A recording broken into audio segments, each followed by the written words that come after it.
So Chintimini Wildlife Center is a nonprofit 501c3 that focuses on wildlife rehabilitation and education of Native Oregon wildlife.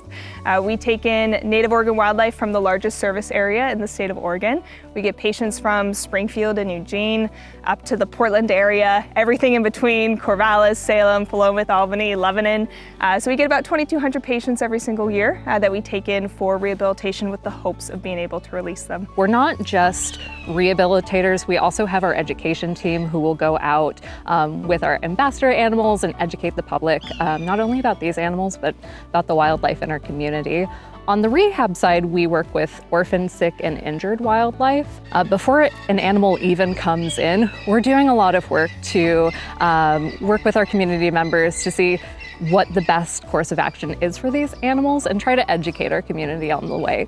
The rehabilitation work that Chintimini does is very important, but it is also important to educate the public and educate the community on how to safely interact or coexist with wildlife. And we can basically talk to people about things that would affect them as far as maybe car strikes, poisons, getting stuck in fencing. It's important for us to get out in the community and to talk about those things with people.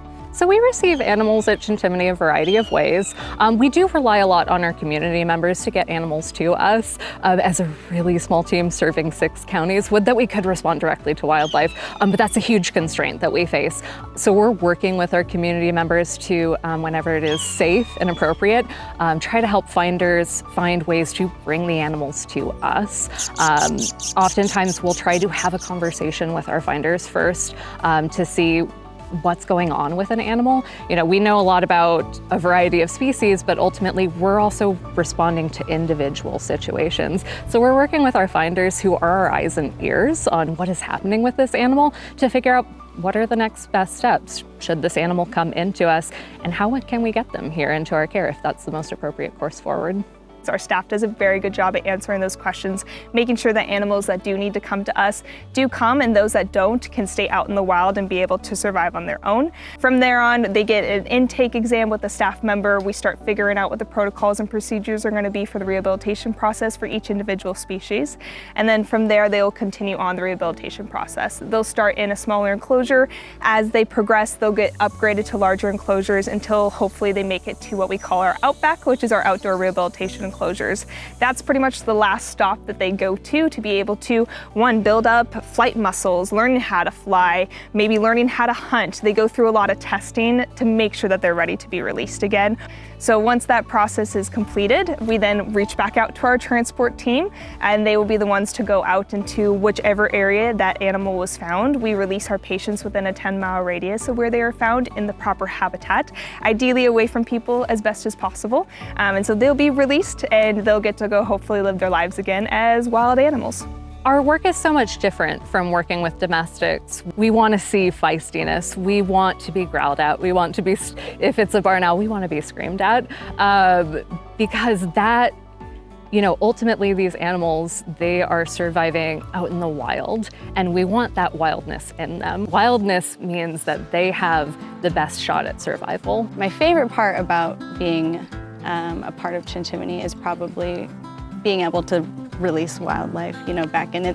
There's nothing quite like that, you know, it's almost like a dream or in a movie. So it's cool to be like, yeah, like we do that here and we want to do that and you could help us. Being on the board, to me, is a responsibility. It's not just to go there once a month and then to walk away.